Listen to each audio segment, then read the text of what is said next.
खुफिया जानकारी के अनुसार प्रदीप पाटिल ने जिला पुलिस अधीक्षक दिलीप पाटिल भुजबल और अपर पुलिस अधीक्षक श्याम घुगे के मार्गदर्शन में सुजातापुर परिसर के एक खेत में लींबू के बागीचे में 67 बछड़े दिखाई दिए। आरोपी इन बछड़ों में से 3 बछड़ों को एपी क्रमांक MH 289050 में कोंड कर भर रहे थे और शेष बछड़ों को एक रस्सी से उनकी गर्दन और गले को बांधकर उन पर निर्दय रूप से बर्ताव कर रहे थे और ऐसर चालक के पास जानवरों की ढुलाई का लाइसेंस भी नहीं था। पुलिस ने 67 बछड़े और 8 आरोपियों को हिरासत में लिया। प्रदीप पाटिल के आदेश पर राजेंद्र देशमुख, गोपाल सोनेने, उमेश प्रसाद, सुनील पद्माकर खड़से, गजानन काशीराम बोलोंकर आदि ने रात भर खेत में ही 67 बछड़ों की रखवाली की। 3 अक्टूबर की सुबह 10 बजे थानेदार संदीप गाने घटनास्थल पर पहुंचे। उन्होंने अपने साथ नांदुरा के डॉक्टर उमेश खराटे को साथ लेकर उपरोक्त तमाम 67 बछड़ों की जांच करके ग्रामवासियों की मदद से इन बछड़ों को करीब के गजानन सॉल्वेंट प्लांट में रवाना किया। पुलिस कांस्टेबल राजेंद्र देशमुख की शिकायत पर जलम पुलिस थाने में आरोपी शेख इरफान, शेख जहीर, मोहम्मद इरफान, मोहम्मद मुश्ताक, इलियास शाह, ताहिर शाह, शेख मजीद, शेख हारून, शेख जावेद, शेख सादिक, सैयद आसिफ, सैयद इस्माइल, शेख अजहर, शेख अब्बास, कलीमुद्दीन, शाहउद्दीन इन 8 आरोपियों के खिलाफ अपराध क्रमांक 177/18 कलम 11 व पशु संरक्षण अधिनियम की कलम 5 महाराष्ट्र प्राणी संरक्षण कायदा मेवाका 92/177 अनुसार अपराध दर्ज किया। काल संध्याकाळी आम्हाला मिळालेल्या गुप्त माहितीनुसार जिल्हा पोलीस अधीक्षक आदरणीय भुजबळ सर, अपर पोलीस अधीक्षक घुगे सर यांच्या मार्गदर्शनाखाली आमच्या पथकाने व जलम पोलीस स्टेशनचे ठाणेदार व त्यांचा पोलीस स्टाफ आम्ही सर्व सुजातपूर भागात अवैधरित्या कत्तलखान्यासाठी गुरांची वाहतूक होत असल्याची माहिती मिळाल्यावरून तिथे पोहोचलो आणि सर्चिंग ऑपरेशन केले असता आम्हाला एका शेतामध्ये जवळपास 67 जातीचे गोवंश मिळून आले आणि त्यात 7 आरोपींना ताब्यात घेतलेले असून गुन्हा दाखल केलेला आहे आणि पुढील कारवाई सुरू आहे। VCN न्यूज के लिए खामगांव से वरिष्ठ प्रतिनिधि फारूक सर की रिपोर्ट। अमरावती जिला के चांदूर रेलवे नगर परिषद में कॉन्ट्रैक्ट धारियों को उनका बिल पास कराने के लिए नगर अध्यक्ष, नगर सेवक, मुख्य अधिकारी के बीच तू मैं हुई। मुख्य अधिकारी ने नजदीकी पुलिस स्टेशन में पनाह ली। इसके बाद नगर अध्यक्ष, नगर सेवकों ने नगर परिषद के गेट के सामने ही ठिय्या आंदोलन किया। यह घटना 3 अक्टूबर को घटित हुई। सुविस्तार जानकारी के अनुसार चांदूर रेलवे नगर परिषद अंतर्गत विविध कामों के कॉन्ट्रैक्ट दिए गए थे। दिवाली आ जाने पर सभी कॉन्ट्रैक्ट धारियों के बिल पास करने को लेकर चर्चा करने के लिए 3 अक्टूबर को शिट्टू उर्फ नीलेश सूर्यवंशी इन्होंने मुख्य अधिकारी मिलिंद दारोकर इन्हें केबिन में बुलाया। इसी समय चर्चा के दौरान नगर अध्यक्ष, नगर सेवक व मुख्य अधिकारी इनके बीच नोक-झोंक हो गई। चर्चा के दरमियान मुख्य अधिकारी दारोकर नगर अध्यक्ष के केबिन के बाहर निकल आए। बाहर आने के बाद खुद नगर सेवकों ने भी चर्चा शुरू रखने की मांग की। आज मी सकाळी नगरपालिकेच्या दलनात आलो माझ्या कक्षात व मी मुख्याधिकारी यांना जनतेच्या विषयी काही ज्या समस्या होत्या त्या निकाली काढण्यासाठी बोलावलं असता त्यांनी मला उद्धटपणे उत्तर देऊन त्यांनी डायरेक्ट पोलीस स्टेशनचा दरवाजा ठोकला व मी जनतेच्या प्रश्नासाठी पाणी पुरवठा असो की आरोग्य असो या प्रश्नांचे त्यांना सर्व समस्या सांगितल्या आणि दिवाळी समोर आहे या लोकांचे सर्वांचे आपल्याला काहीतरी निराकरण करावं लागेल यासाठी आपण कुठेतरी बसून एक संगोमताने आपण काम करू असे विचारलं असता त्यांनी माझ्यासोबत उद्धटपणे वागणूक देऊन त्यांनी डायरेक्ट पोलीस स्टेशनचा दरवाजा ठोकला। लेकिन विवाद बढ़ जाने के बाद मुख्य अधिकारी दौड़ते हुए पास के पुलिस स्टेशन में पहुंचे, जिसके बाद सत्ताधारी व विरोधी पक्ष के नगर सेवक खुद भी पुलिस स्टेशन में गए और थानेदार के सामने ही इन सारे मुद्दों पर चर्चा की गई। परंतु इस चर्चा के बाद भी मुख्य अधिकारी अपने निर्णय पर कायम रहे, जिसके बाद सत्ताधारी व विरोधी पक्ष के नगर सेवकों ने मुख्य अधिकारी की कार्यशैली के खिलाफ नगर पंचायत कार्यालय के बाहर ठिय्या आंदोलन किया और परिषद का मुख्य द्वार भी बंद कर दिया। अधिकारी साहेब नेहमीच उळवाउळवीची उत्तर देतात आणि कधी गांभीर्याने जेव्हा जनतेचे प्रश्न येतात नगरसेवक आपले पत्र देतात त्याचे कुठलेही उत्तर देत नाही आणि कुठलंही निराकरण करत नाही। आणि गेल्या 6 महिने झाले आम्हाला पाणी पुरवठ्यात टंचाई होती, त्यावेळेस आम्ही टँकर आणि मुंडा खरेदी केला, त्याचं गेल्या 6 महिन्यापासून त्याला उळूउळवी करून त्याला त्याचं पेमेंट करून आले आणि आताच आलेले हे आणि हे पोर्टर कंपनीचे त्यांनी हा घोटाळा करून त्यांनी पोर्टर कंपनीचे हे गाड्या खरेदी केल्या, त्यांचं बिल वेळोवेळी अध्यक्ष साहेबाच्या टेबलवर टाकत आहे. त्या एकदमच ते जे आहे त्यांच्या कमिशन पोटी ते हे करत आहे. बस एवढंच माझं म्हणणं आहे. आणि ते जनतेच्या प्रश्नाविषयी कधी गांभीर्यानं ते वाक्य घेत नाही आणि गांभीर्य आहे नाही त्याला जनतेविषयी. इसके बाद नगर सेवकों ने जिला अधिकारी इनके साथ मुलाकात की. 4 बजे जिला अधिकारी से मुलाकात कर मुख्य अधिकारी के खिलाफ शिकायत भी दर्ज कराई. 29/10 सीओ साहेबांना आरोग्याविषयी लेटर दिलं होतं आरोग्य विभागातील सर्व कंत्राटदारांचे देयक देण्याबाबत, पण त्यांनी अजूनही उत्तर दिलेलं नाही. आणि घंटागाडीबद्दल त्यांनी घंटागाडी खरेदी केला त्याबद्दल पण त्यांनी न सांगता न विचारता कोणालाही कुठलीच माहिती नाही दिली. अध्यक्ष साहेबांना पण न देता घंटागाडी विकत घेतल्या, दिशाभूल केली आमची सगळ्यांची आणि खोटी साईन केली अध्यक्ष साहेबांची. इस विवाद के बाद नगर परिषद का काम एक तरह से ठप पड़ा हुआ था. मुख्य अधिकारी नगर परिषद में उपलब्ध न होने के कारण उन्हें एक प्रतिनिधि ने फोन किया. मुख्य अधिकारी से संपर्क साधने के बाद उन्हें बताया गया नगर अध्यक्ष के साथ समझौता कर 5 लाख का बिल पास करवा लिया जाए, लेकिन मैं सभी काम नियमों के अनुसार करता हूं, ऐसा उन्होंने बताया. VCN न्यूज के लिए चांदुर रेलवे से शहजाद खान की रिपोर्ट. किसानों व खेत मजदूरों की विभिन्न मांगों को लेकर शेगांव शहर और तहसील में भारी बहुजन महासंघ और MIM की ओर से 3 नवंबर को शेगांव तहसील कार्यालय पर शासन के खिलाफ घोषणाबाजी करते हुए विशाल मोर्चा निकाला गया. दोपहर तहसील कार्यालय पर पहुंचने के पश्चात पदाधिकारियों ने उपस्थितों का मार्गदर्शन भी किया. शासन की कुंभकर्ण की नींद उड़ाने के लिए और गांव तहसील को सूखाग्रस्त घोषित करने के लिए तथा किसानों और खेत मजदूरों की विभिन्न मांगों को लेकर 3 अक्टूबर को मोर्चा निकाला गया. इस अवसर पर तहसीलदार को ज्ञापन भी दिया गया. इस मोर्चे में भारी बहुजन महासंघ पदाधिकारी और कार्यकर्ता तथा सैकड़ों नागरिक एवं महिलाओं के साथ MIM के शहर अध्यक्ष हाजी जुबैर अहमद भी सहभागी हुए थे. शहर के कॉटन मार्केट से तहसील कार्यालय तक निकाले गए इस मोर्चे में बड़ी संख्या में नागरिक उपस्थित थे.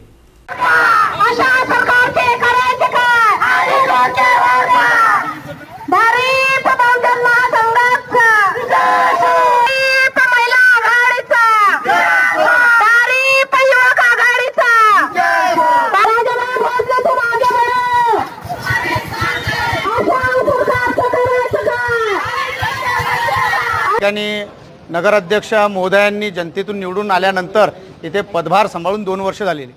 बुलढाणा अर्बनचा एक कंत्राट आपण साफसफाईच्या संबंधित गेल्या 4-5 वर्षापासून दिला होता. नियमित चांगल्या प्रकारची साफसफाई बुलढाणा अर्बन परिवाराकडून होत होती, परंतु गेल्या 1.5 वर्षापासून बुलढाणा नगर परिषद हे नगरसेवकच त्याच्यात ठेकेदार झालेले. प्रत्येक गोष्टीत नगरसेवकच ठेकेदार आहे. त्यांचे हिस्से आता मागच्या 2 महिन्या अगोदर बुलढाणा नगरपालिकेचा 1 महिन्याचा ठेका 14.5 लाख रुपयाचा ठेका काढला होता. आता इथे बुलढाणा शहरातला प्रत्येक व्यक्ती सांगू शकतो की कशी साफसफाई झाली. त्याच्यामध्ये कमिशन राज सुरू झालेला आहे. काही नगरसेवक आहेत त्यांचा वाटा त्याच्यामध्ये असतो, ते स्वतः ठेकेदार झालेले. नियमित पाणी नाही. पाणी पुरवठ्याचं असं झालं की 1 वर्षापासून कृत्रिम पाणी टंचाई बुलढाणा शहराला भेसळवतीये.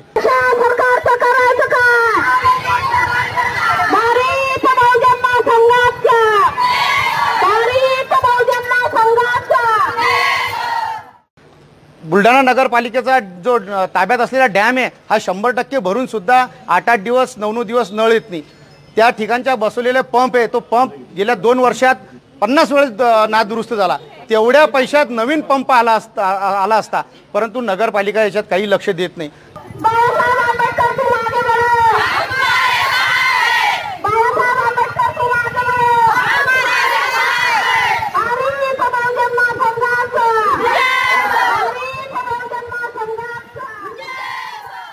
संपूर्ण शेगाव शहर आणि तालुका या तालुक्यामध्ये पावसाळा खूप कमी झाला आहे.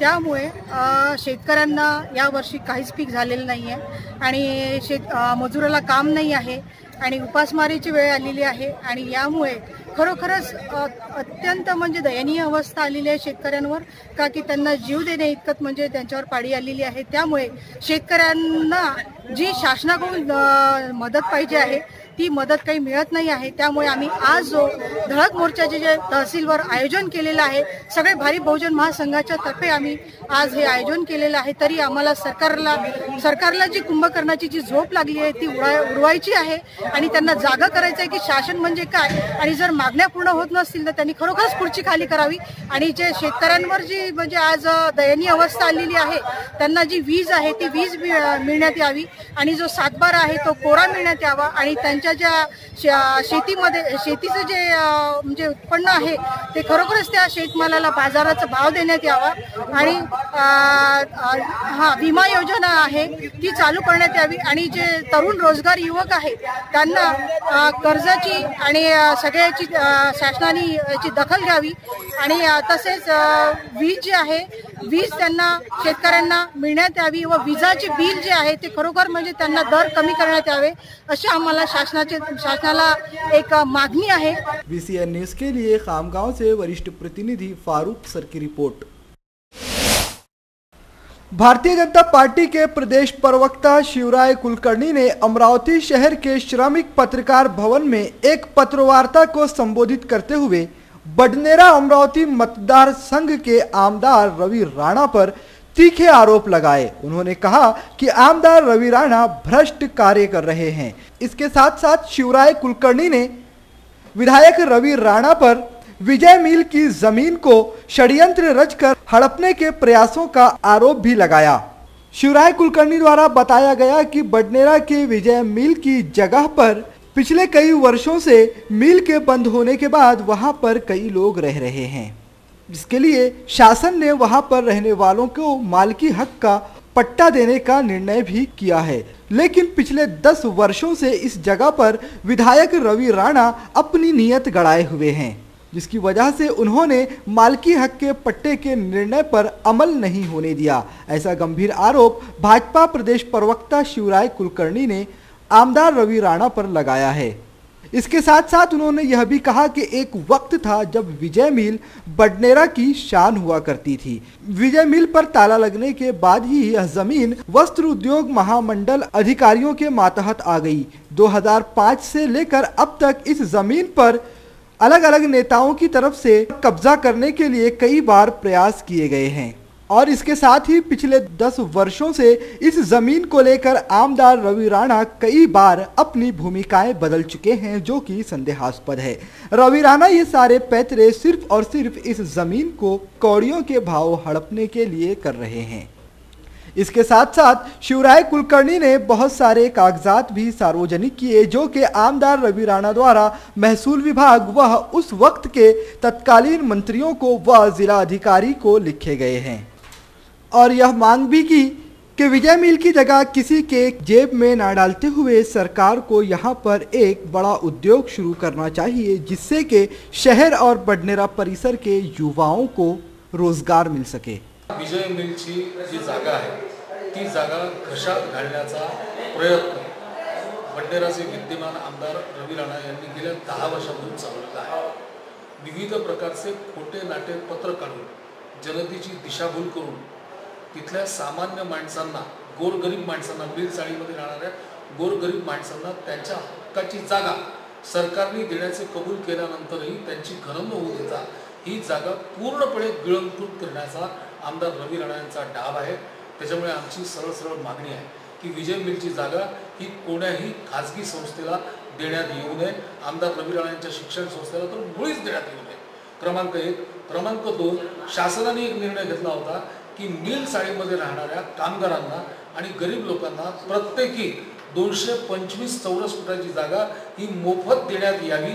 या निर्णयाची अंमलबजावणी व्हावी व मिल चाळीत राहणाऱ्या सगळ्या लोकांना त्यांच्या हक्काची घरे मिळावी ही आमची दुसरी मागणी आहे। आणि या संदर्भात जनतेची दिशाभूल करून नाहक आपण गरिबाचे कैवारी आहोत असा आव जे रवि राणा आणतात, त्यांनी आता हे समजून घ्यावं की त्यांचं पितळ उघडं पडलेलं आहे।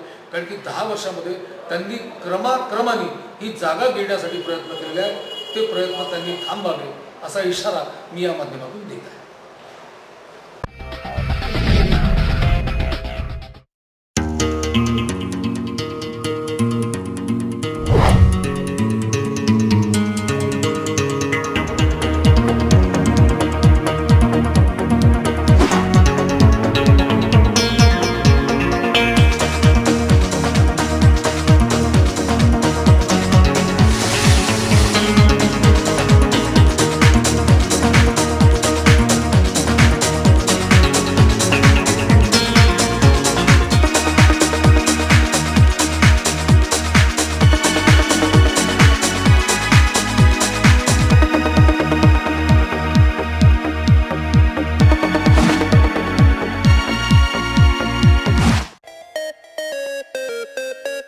विदर्भ का सबसे बड़ा शोरूम बिजीलैंड में। Aradhana wholesale shopping mall, wholesale rate में रिटेल बिक्री। आराधना संपूर्ण लग्न बस्ता, बनारसी शालू, डिझायनर साड्या, ghagra odhni, salwar suit, dress material, readymade coat, suiting shirting, teenage wear, kids wear, fashion jewellery, lifestyle, shoes व सैंडल, होम डेकोर, मैचिंग।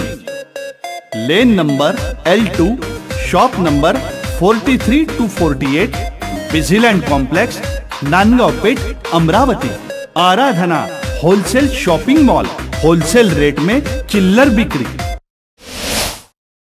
सरकार के सामने विभिन्न प्रकल्पग्रस्तों की अनेक मांगे प्रलंबित है, जिसे लेकर प्रकल्पग्रस्तों द्वारा समय समय पर सरकार का ध्यान आकर्षित किया जा रहा है, किंतु सरकार पहले से प्रकल्पग्रस्तों की मांगों को लेकर चलाऊ नीति अपनाती चली आ रही है। सरकार की इस भेदभावपूर्ण नीति को देखते हुए विदर्भ बलिराजा कृति समिति अंतर्गत अमरावती जिला प्रकल्पग्रस्त कृति समिति द्वारा 3 नवंबर से स्थानीय जिलाधीश कार्यालय के समक्ष आमरण अनशन शुरू किया गया है तथा यह आंदोलन संघर्ष समिति की मांगे पूरी होने तक लगातार जारी रहेगा। यह जानकारी समिति के अध्यक्ष मनोज चौहान द्वारा दी गई। अमरावती शहर के श्रमिक पत्रकार भवन में पत्र परिषद को संबोधित करते हुए बताया गया कि 1 जनवरी 2014 को भूसंपादन अधिनियम 2013 अस्तित्व में आया था, जिसके बाद भूसंपादन अधिकारी द्वारा अलग अलग मामलों में अलग अलग फैसले दिए गए। इसके तहत नए अधिनियम अनुसार मुआवजे की रकम संबंधितों को प्रदान की गई।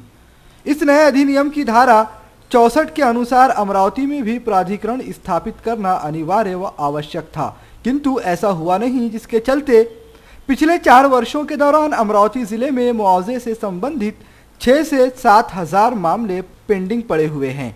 इसके संदर्भ में संबंधितों द्वारा सरकार का ध्यान कई बार आकर्षित किया गया, किंतु हर बार प्रकल्पग्रस्तों के हाथ निराशा ही लगी।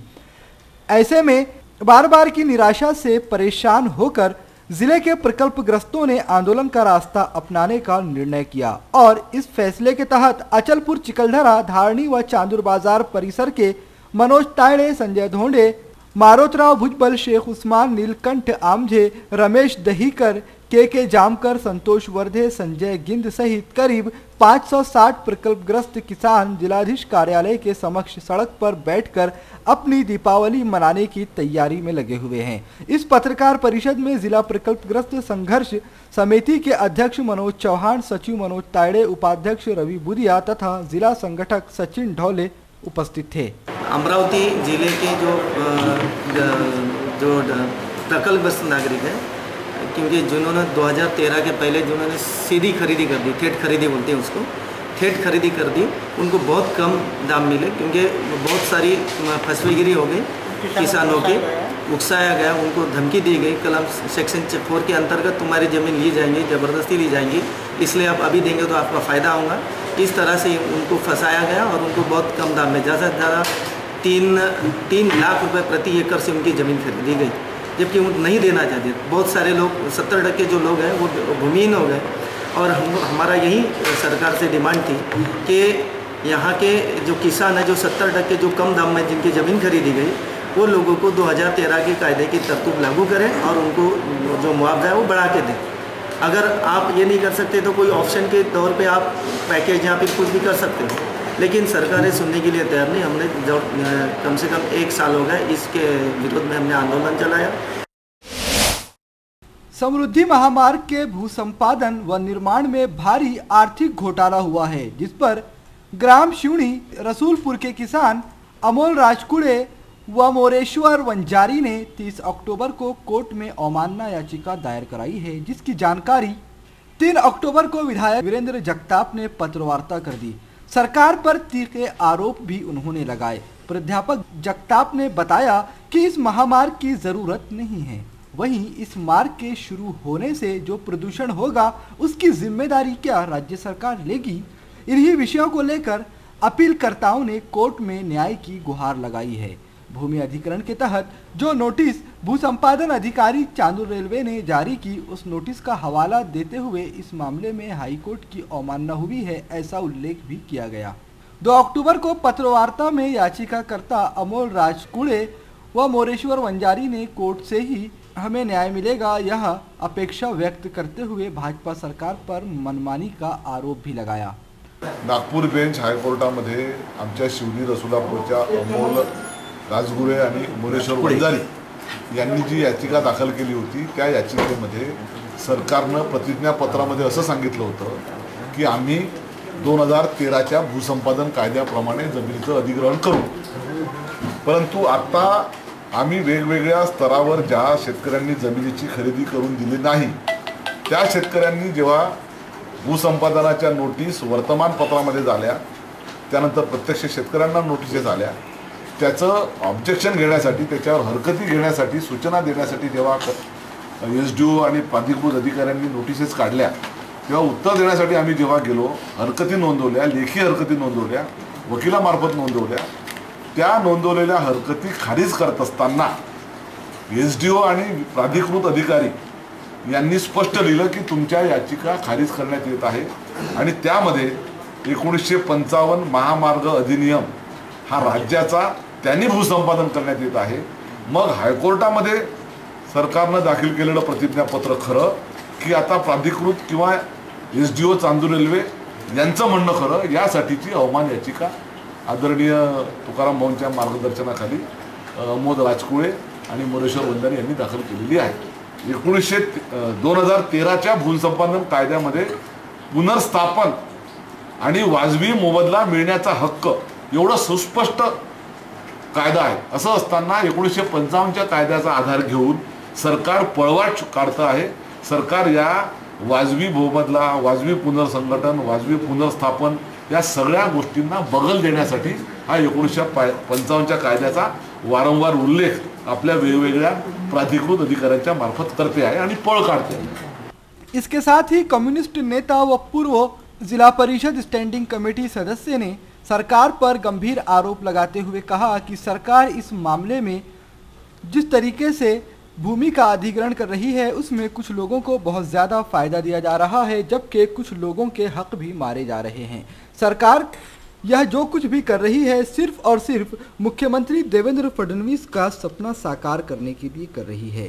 किसी एक शख्स के सपने को साकार करने के लिए इस तरह से लोगों के साथ अन्याय नहीं होना चाहिए, ऐसी भावना भी उन्होंने व्यक्त की और उसके साथ ही कहा कि इस पूरे मामले में सरकार खुद तो भ्रष्टाचार कर ही रही है, वह कोर्ट की अवमानना करके भ्रष्टाचारियों को शरण भी दे रही है।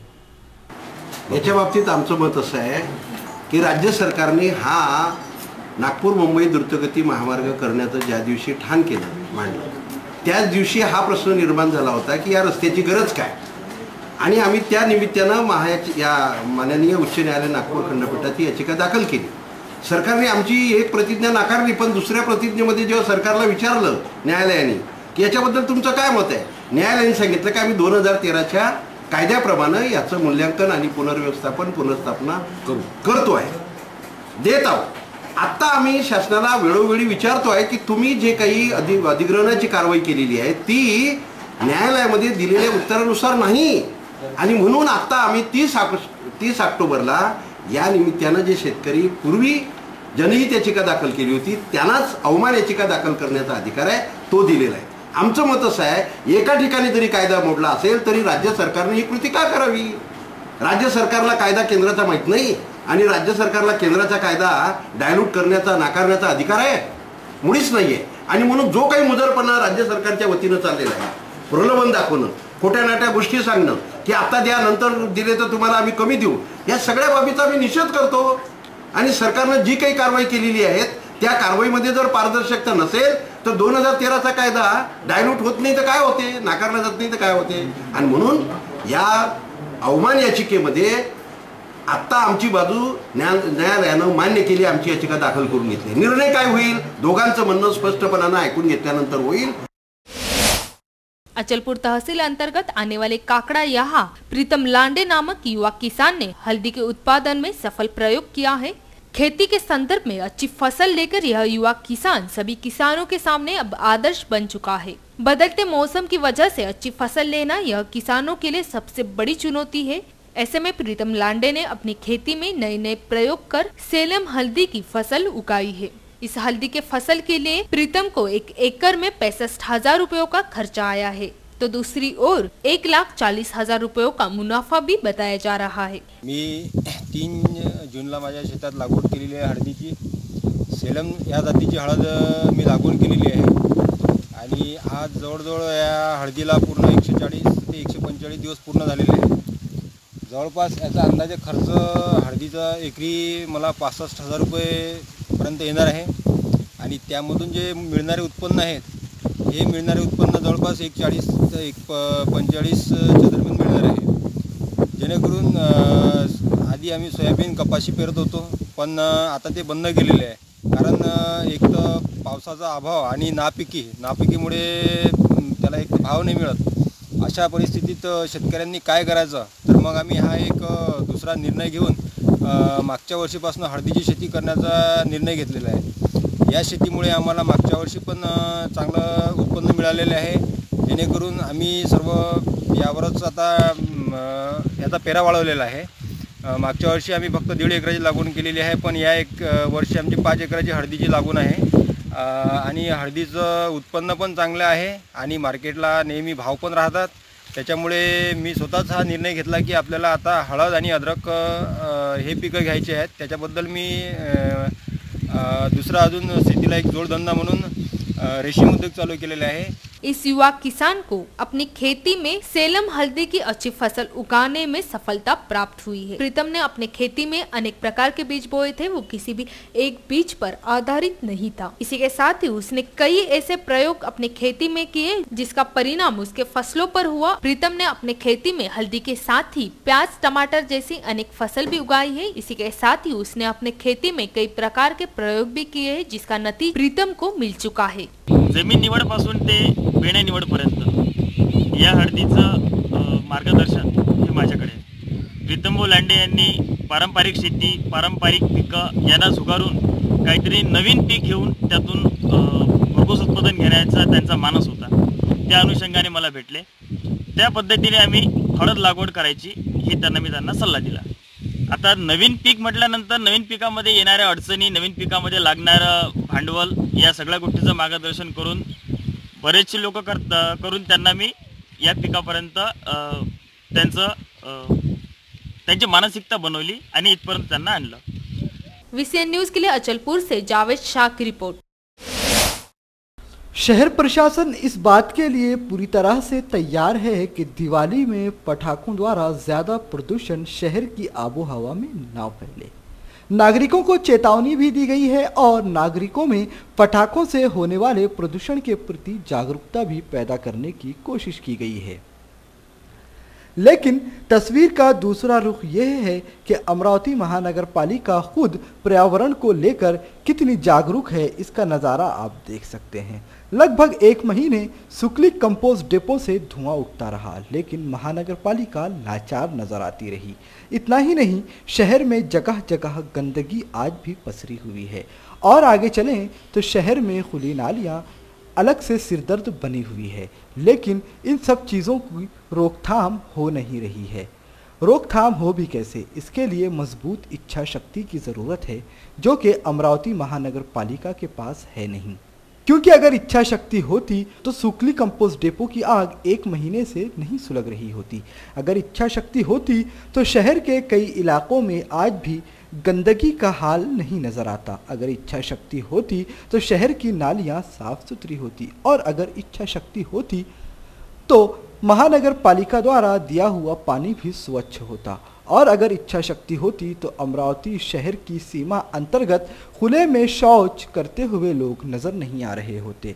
लेकिन ये सारी अनियमितताएं अमरावती महानगर पालिका की सीमाओं में साफ तौर पर देखी जा सकती है, जिसे देखकर ये ज़रूर कहा जा सकता है कि अमरावती महानगर पालिका सिर्फ प्रवचन दे सकती है, वह भी जनता को। खुद किसी काम के लिए वह आगे नहीं आती।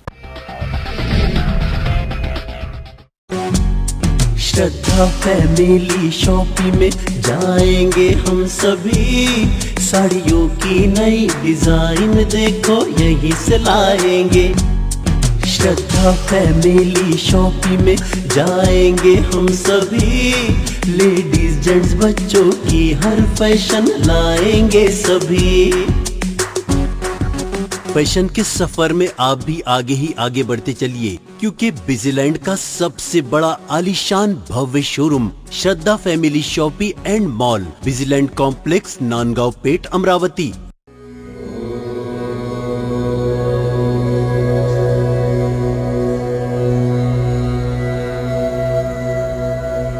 संवाद ज्योतिष्य एवं आध्यात्मिक अनुसंधान केंद्र।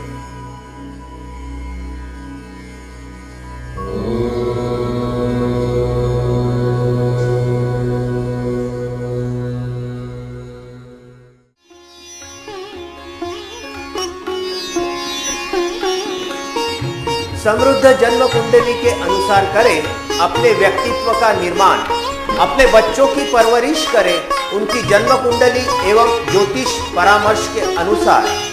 विस्तृत फलादेश के साथ जन्म कुंडली का नया स्वरूप, ग्रहों की शांति के विभिन्न उपाय। संवाद ज्योतिष एवं आध्यात्मिक अनुसंधान केंद्र, अंबादेवी मार्केट, अंबादेवी, अमरावती।